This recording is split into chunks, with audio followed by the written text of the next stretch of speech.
Hello, and it's time again for another episode of Tales from a Very Minor Celebrity. A look back at my life in radio and TV and the many actors, musicians, royals, politicians and members of the general public who have very interesting stories to tell and who I interviewed during my career. This week it's the final 2 stars from shows which I grew up watching and which were huge hits during their time. Coming up, Mr. Robert Vaughn, who played Napoleon Solo in the TV series Man from U.N.C.L.E. and one of the coolest spies of his generation. But first, Mike Farrell, best known for his role as Captain B.J. Hunnicutt in the television series M.A.S.H, which ran between 1975 and 1983. Farrell was also a producer of Patch Adams in 1998, starring Robin Williams, and he starred in the television series Providence between 1999 and 2002, and which, to be honest, was the reason he was over in the UK and promoting. But of course, we did also go on to talk about M.A.S.H as well later on in the interview. But we started with Providence. Yes, actually, we're starting our 5th season, as we refer to it, series, I guess, as you refer to it, sure. Starting production next week. I saw the preview tape of it yesterday, and it's a nice program. It's described here as quite whimsical, and I think that's what Americans are very good at making. Whimsical is an interesting word, yes, and nice is another one. Not to be confused with boring and perhaps predictable. Absolutely. It's a show about family. It's a show about the kind of reassimilation of a family that's been visited by some tragedy and some estrangement, and the young people who play my children, the 2 daughters and son. The oldest of the 2 daughters is the primary character in the show. She plays a doctor who became one following after the example of me, her father, who is a doctor of veterinary medicine. Mm-hmm. She's a doctor of human medicine, and thus gets involved in any number of human dramas. Once coming home, she finds herself working in a free clinic, which is not something that I suppose you folks in this country would be as aware of as would we, because of our particular medical practice being what it is. Many of the people who can't afford medical care have to find a free clinic. Sure. In the United States, sadly. So, but at any rate, that gives her the opportunity to explore the medical side. We have the opportunity at home, which is where the show is really centered, to deal with the family problems, and many there are. Absolutely. In the very first episode, your wife has died at your daughter's wedding. Correct. It doesn't get any worse than that, really. Naming tragedies, one would think that seeing, first of all, a very pregnant young girl walk down the aisle about to be married, in the middle of the ceremony and have her mother keel over dead, suggests that it's not a comedy. Although in fact there are a great many comedic elements to it, which is, I guess, from whence comes the word whimsical. Because the now dead mother continues to reappear in the show on a weekly basis in the dreams of Sydney, the oldest daughter. Absolutely. And there's a very touching scene with you and a bulldog.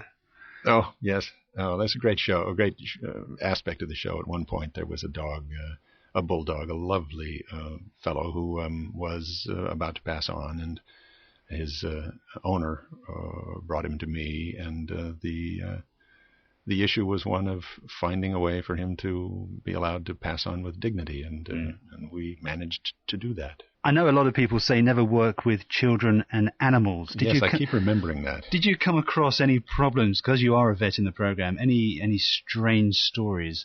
Most of them are not the sort of stories that one wants to relate on the radio, but I find, as a result of the birth of the child of the once pregnant young woman who was walking down the aisle, I'm in a situation where I'm working with both children and animals. And I guess W.C. Fields wasn't all that correct. I'm having a great time, and the audience seems to be appreciating what we do with both.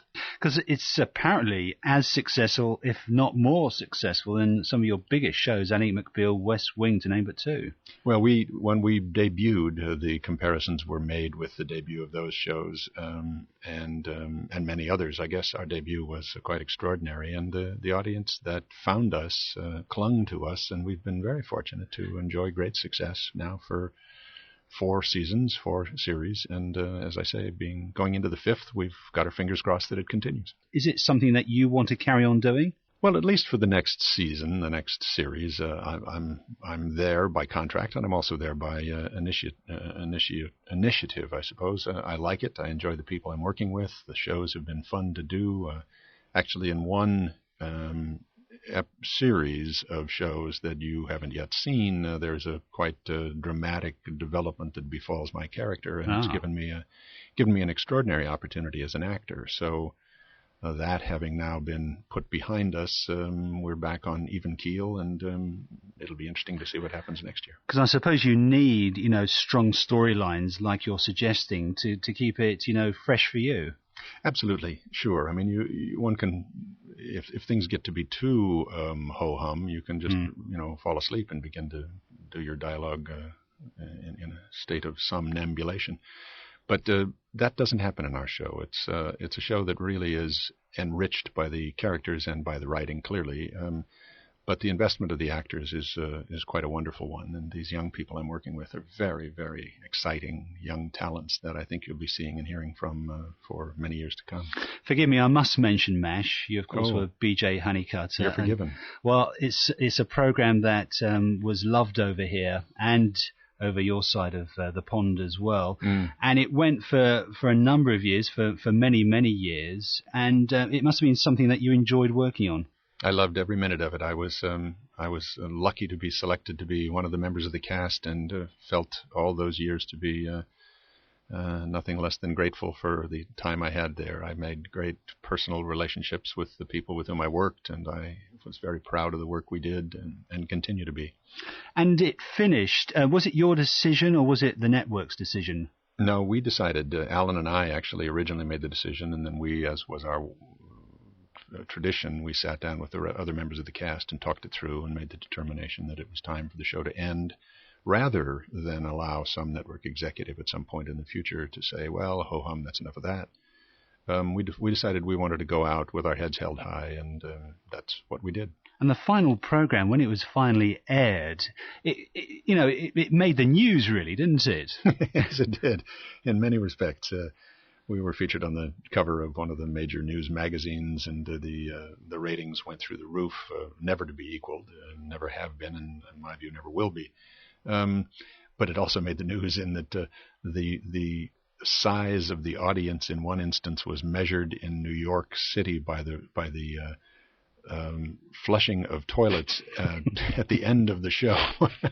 The perceptible drop in the water pressure of the city.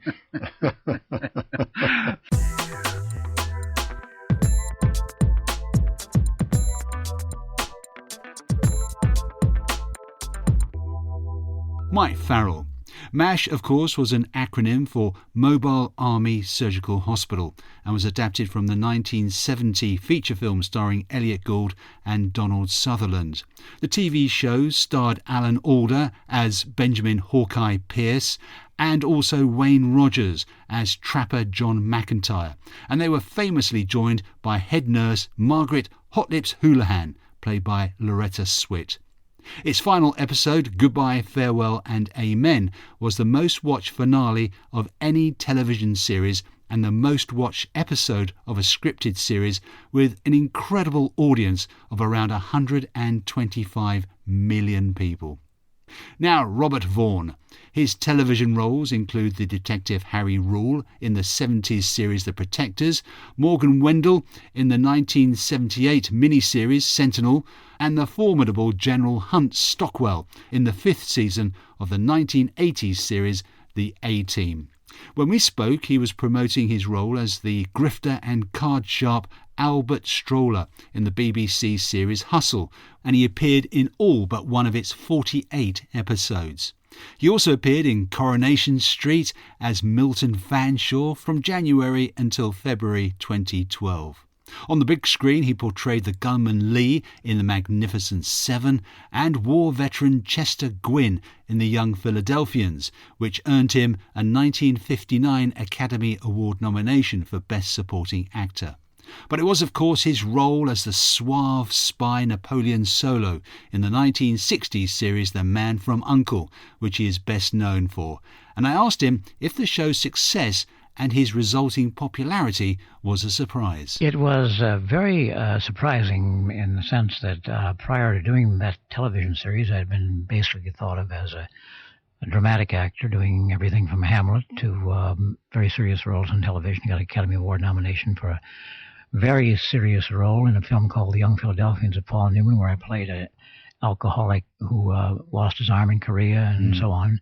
So I had never been associated with anything light in spirit, and the show not only turned out to be light in spirit, but it turned out to be internationally light in spirit. So the principal actors, David McCallum and myself, were treated more as rock stars than as actors. Absolutely. That was a big surprise. Yeah. Did you have to think twice about doing it then? Well, I thought it was going to be James Bond on television. In other words, I would be in the living room instead of the bedroom. Yeah. But I didn't think it was going to attract young girls the way it did. It must have been fantastic. I was going to say it must have afforded you some great times in your private life. Yes, it did. And because Napoleon Solo was the main character, I think Ilya Kuryakin was a bit of a goody-goody. You were the ladies' man, and you made the most of it. Yeah, that's kind of the way the show eventually got set up, that David was, although there were two girls in every show that were part of the relationship with the two principal actors, and David was not nearly as aggressive as I was in the character that I was playing. He was more of the shy one. I had to build an electric fence around my house because the girls were coming in to the front door and so on. Even after I built the electric fence, I was in a shower one morning, and I had a kind of a Roman sunken tub and with a large bay window looking out on the side of the property.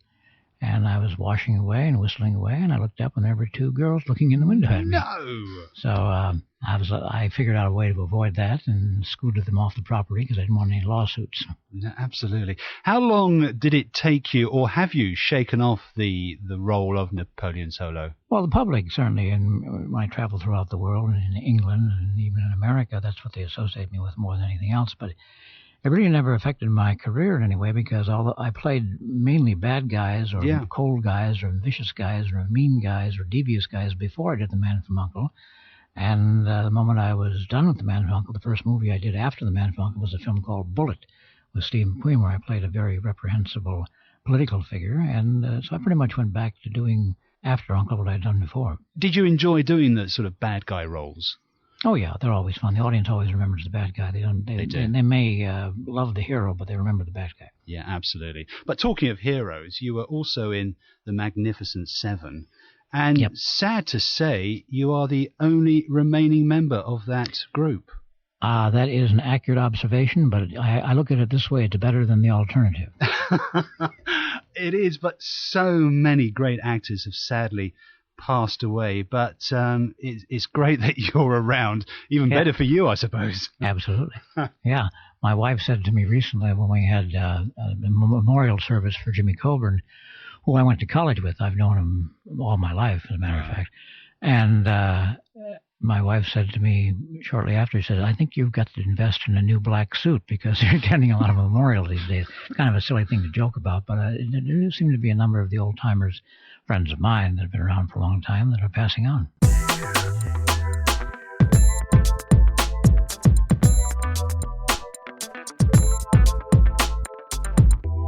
Robert Vaughn. The Man from U.N.C.L.E. series premiered on September 22nd, 1964, completing its run on January the 15th, 1968. The programme led the spy fiction craze on television, and by 1966 there were nearly a dozen imitators. There was also a spin-off series, The Girl from U.N.C.L.E., and a novel, comic book series, and the inevitable merchandising as well. Robert Vaughn died in a hospice in Danbury, Connecticut on November the 11th, 2016, 11 days before his 84th birthday, after a year-long treatment for leukemia. Incidentally, The Man from U.N.C.L.E. was intended as a vehicle for Robert Vaughn, but made David McCallum, who played the mysterious Russian agent Ilya Kuryakin into a sex symbol, his Beatles-style blonde haircut providing a trendy contrast to Vaughn's clean-cut appearance.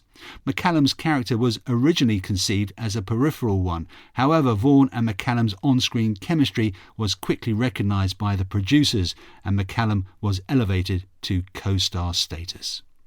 And that's it for this episode, and the last in this short series looking back at the programmes which I used to love as a child and which I was lucky enough through my job to go on and interview some of the stars from those shows in later life. Now next week, the first of another short series looking back at some of the many singers and musicians I've interviewed over the years.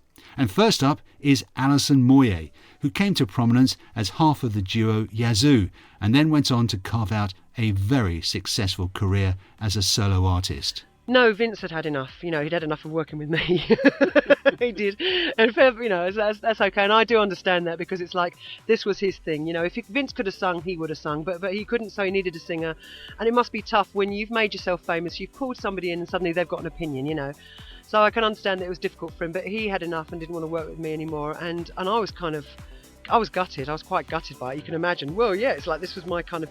I didn't know anyone in the music industry. I hadn't kind of made connections, and I didn't really quite know what to do next. I didn't want it to end. It had only just started, but I had to deal with it. That's next week on Tales from a Very Minor Celebrity.